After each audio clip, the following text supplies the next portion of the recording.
Assalamualaikum warahmatullahi wabarakatuh.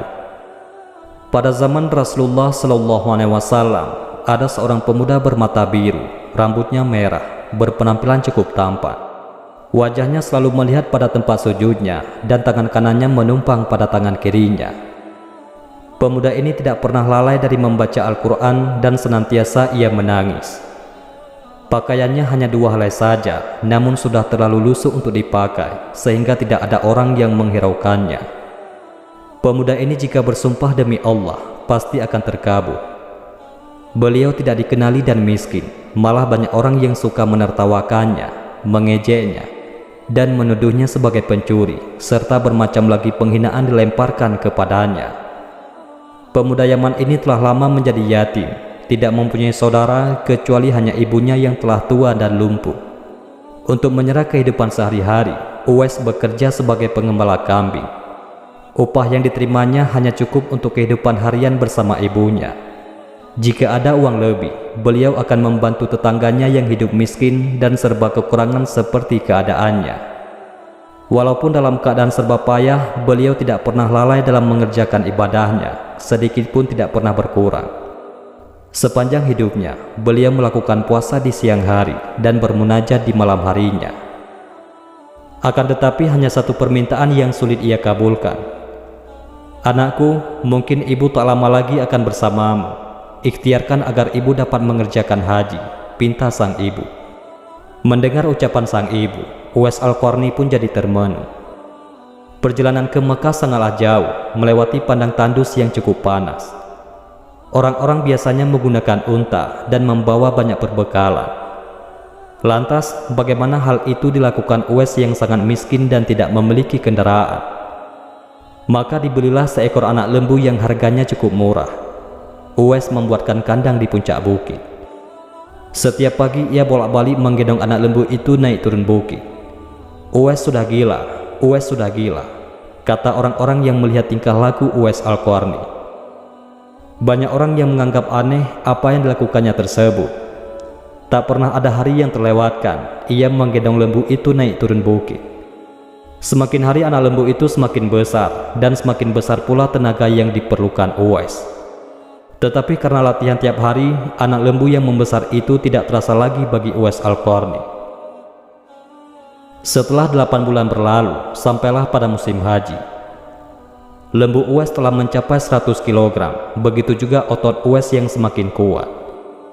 Ia menjadi bertenaga untuk mengangkat barang. Taulah sekarang orang-orang apa maksud Uwais menggendong lembu setiap harinya. Ternyata ia sedang latihan untuk menggendong ibunya. Uwais menggendong ibunya berjalan kaki dari Yaman ke Makkah. Subhanallah, alangkah besar cinta Uwais pada ibunya. Uwais berjalan tegap menggendong ibunya wukuf di Ka'bah. Ibunya terharu dan bercucuran air mata karena telah sampai di Baitullah.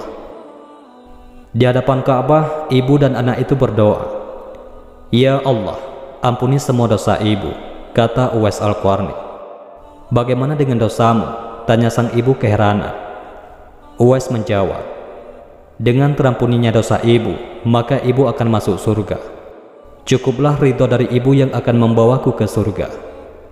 Itulah keinginan Uwais yang tulus dan penuh cinta. Allah Subhanahu wa Ta'ala pun memberikan karunia untuknya. Uwais seketika itu juga sembuh dari penyakit sopannya, hanya tertinggal bulatan putih di tengkuknya. Itulah tanda untuk Umar bin Khattab dan Ali bin Abi Thalib, yaitu 2 sahabat Rasulullah, untuk mengenali Uwais.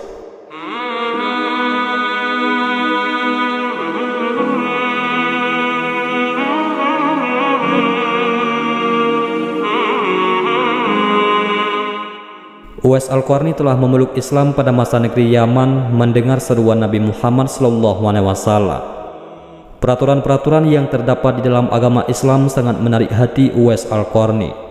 Banyak rekan-rekannya yang telah memeluk Islam pergi ke Madinah untuk mendengar secara langsung dakwah Nabi Muhammad SAW.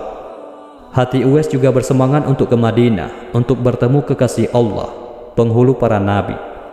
Tetapi beliau tidak mampu karena tidak mempunyai bekal yang cukup untuk sampai ke sana. Apalagi beliau perlu menjaga ibunya. Jika beliau pergi, siapa pula yang akan melihat ibunya? Dikisahkan ketika terjadi perang Uhud, Rasulullah Shallallahu Alaihi Wasallam mengalami cedera dan giginya patah karena dilempari batu oleh musuh-musuhnya. Berita ini akhirnya sampai kepada Uwais, lalu ia segera memukul giginya dengan batu hingga giginya patah. Hal tersebut dilakukan sebagai bukti kecintaannya kepada baginda Nabi Muhammad SAW, sekalipun beliau belum pernah melihat baginda Nabi. Hari berganti hari dan musim pun berlalu, kerinduannya terhadap Rasulullah tak dapat dibendung lagi. Uwais merenungkan diri dan bertanya dalam hatinya, bisakah dirinya dapat bertemu dengan Nabi dan memandang wajah Nabi dari dekat? Akhirnya pada suatu hari Uwais mendekati ibunya, mengeluarkan isi hatinya dan memohon izin kepada ibunya agar diperkenankan pergi menemui Nabi yang begitu ia rindukan di Madinah. Sang ibu, walaupun telah uzur, merasa terharu ketika mendengar permohonan anaknya. Beliau memahami perasaan Uwais dan berkata, "Pergilah wahai anakku, temuilah Nabi di rumahnya, dan bila telah berjumpa, segeralah engkau kembali pulang." Dengan perasaan gembira yang amat sangat, Uwais berkemas untuk berangkat ke Madinah. Dan sebelum pergi, beliau menyiapkan keperluan ibunya yang akan ditinggalkan, serta berpesan kepada tetangganya agar dapat menemani ibunya sepanjang kepergian beliau. Sesudah mencium tangan ibunya yang tercinta, berangkatlah Uwais menuju ke Madinah, yang jaraknya sekitar 400 km dari Yaman. Dengan waktu yang cukup lama, akhirnya tibalah Uwais Al-Qarni di kota Madinah. Segeralah ia menuju ke rumah Nabi Muhammad SAW. Diketuknya pintu rumah itu sambil mengucapkan salam. Keluarlah Sayyidatina Aisyah radhiyallahu anha sambil menjawab salam Uwais. Segera saja Uwais menanyakan baginda Nabi yang ingin ditemuinya. Namun ternyata baginda Shallallahu Alaihi Wasallam tidak berada di rumah, melainkan berada di medan perang. Betapa kecewa hati sang perindu, dari jauh ingin berjumpa, tetapi yang dirindukannya tidak berada di rumah. Dalam hatinya bergolak perasaan ingin menunggu kedatangan Rasulullah dari medan perang. Tapi beliau teringat akan pesan ibunya yang sudah tua dan senantiasa dalam keadaan tidak sehat itu agar ia cepat pulang ke Yaman. Disebabkan ketaatan kepada ibunya, pesan dari ibunya itu telah mengalahkan suara hati untuk menunggu kepulangan Rasulullah SAW. Ia akhirnya mohon pamit kepada Sayyidatina Aisyah radhiyallahu anha untuk pulang kembali ke Yaman. Uwais lalu menitipkan salamnya kepada Nabi Muhammad SAW dan melangkah pulang dengan perasaan hampa karena tidak dapat bertemu dengan kekasih Allah.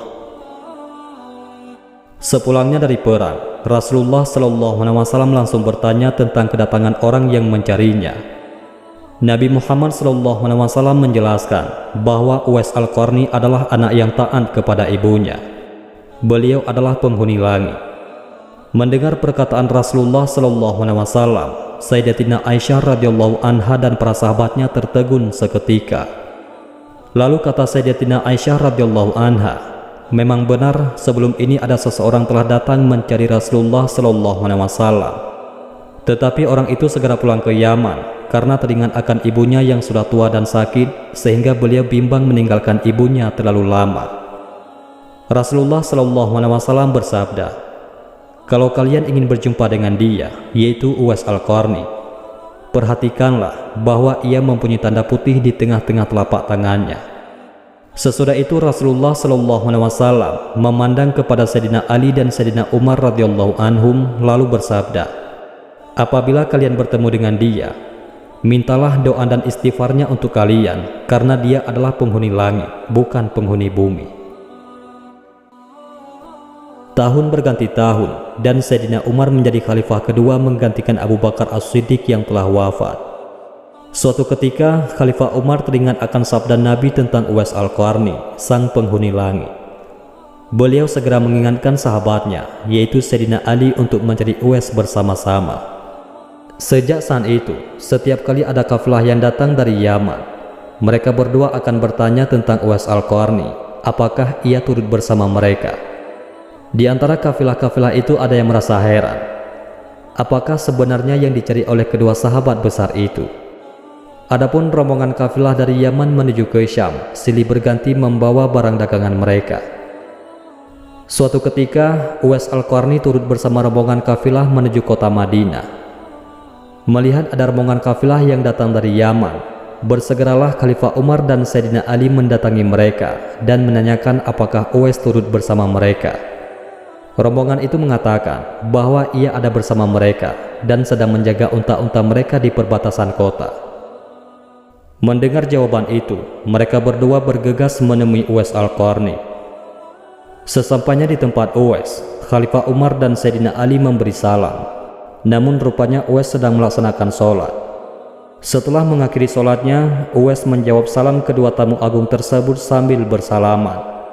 Sewaktu berjabatan, Khalifah Umar segera membalikkan tangan Uwais untuk membuktikan kebenaran tanda putih yang berada di telapak tangan Uwais, sebagaimana pernah disabdakan oleh baginda Rasulullah Muhammad SAW. Ditanyalah Uwais oleh kedua sahabat Nabi tersebut, "Siapakah nama saudara?" Lalu Uwais menjawab, "Abdullah." Mendengar jawaban itu, kedua sahabat itu pun tersenyum dan mengatakan, "Kami juga Abdullah, yakni hamba Allah. Tapi siapakah namamu yang sebenarnya?" Uwais kemudian berkata, "Nama saya Uwais Al-Qarni." Sepanjang perkenalan mereka, taulah mereka bahwa ibu Uwais telah meninggal dunia. Itulah sebabnya beliau baru dapat turut serta bersama rombongan kafilah dagang itu. Akhirnya, Khalifah Umar dan Sayyidina Ali memohon agar Uwais berkenan untuk mendoakan mereka. Uwais enggan dan dia berkata kepada Khalifah, "Sayalah yang harus meminta doa dari kalian." Mendengar perkataan Uwais, Khalifah berkata, "Kami datang ke sini untuk memohon doa dan istighfar dari Tuhan."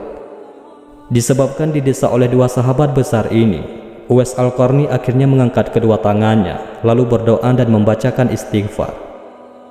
Setelah itu Khalifah Umar radhiyallahu an berjanji untuk memberinya uang negara dari Baitul Mal kepada Uwais sebagai biaya hidupnya. Uwais Al-Qarni menolaknya dengan lembut dengan berkata, "Hamba mohon supaya hari ini saja hamba diketahui orang. Untuk hari-hari selanjutnya, biarlah hamba yang fakir ini tidak diketahui orang lagi." Setelah kejadian itu, nama Uwais kembali tenggelam dan tidak lagi terdengar beritanya. Tapi diriwayatkan, ada seorang lelaki pernah bertemu dan dibantu oleh Uwais. Orang itu mengisahkan, "Waktu itu kami sedang berada di atas kapal menuju ke tanah Arab bersama para pedagang. Tanpa disangka-sangka, angin ribut bertiup dengan kencang. Akibatnya, hempasan ombak menghantam kapal kami, sehingga air laut masuk ke dalam kapal dan menyebabkan kapal semakin berat. Pada saat itu, kami melihat seorang lelaki mengenakan selimut berbulu berada di satu sudut kapal, lalu kami memanggilnya. Lelaki itu bangun, lalu melakukan sholat di atas air. Betapa terkejutnya kami melihat kejadian itu. Wahai waliullah, tolonglah kami." Tetapi lelaki itu tidak menoleh. Lalu kami berseru lagi, "Demi Zat yang telah memberimu kekuatan beribadah, tolonglah kami." Lelaki itu menoleh kepada kami dan berkata, "Apa yang terjadi? Tidakkah engkau melihat bahwa kapal berada di badai dan dihantam ombak?" Tanya kami kepadanya. "Dekatkanlah diri kalian kepada Allah. Keluarlah kalian dari kapal dengan membaca Bismillahirrahmanirrahim," kata orang itu. Kami pun keluar dari kapal satu persatu. Pada saat itu, jumlah kami 500 jiwa lebih. Sungguh ajaib, kami semua tidak tenggelam, sedangkan perahu kami yang lain tenggelam ke dasar laut bersama isinya. Lalu orang itu berkata kepada kami, "Tidaklah mengapa harta kalian menjadi korban, asalkan kalian semua selamat." "Demi Allah, kami ingin tahu siapakah nama Tuhan," tanya kami kepadanya. "Uwais Al-Qarni," jawabnya dengan singkat. Kemudian kami berkata lagi kepadanya, "Sesungguhnya harta yang ada di kapal tersebut adalah milik orang-orang fakir di Madinah yang dikirim oleh orang Mesir. Jika Allah mengembalikan harta kalian, apakah kalian akan membagi-bagikannya kepada orang-orang fakir di Madinah?" tanya Uwais Al-Qarni. "Ya, kami akan membagikannya," jawab kami. Orang itu pun melaksanakan sholat 2 rakaat di atas air, lalu berdoa. Setelah Uwais Al-Qarni mengucapkan salam, tiba-tiba kapal itu muncul ke permukaan air, lalu kami menaikinya dan meneruskan perjalanan. Setibanya di Madinah, kami membagi-bagikan seluruh harta kepada orang-orang fakir di Madinah sehingga tidak ada satupun yang tertinggal.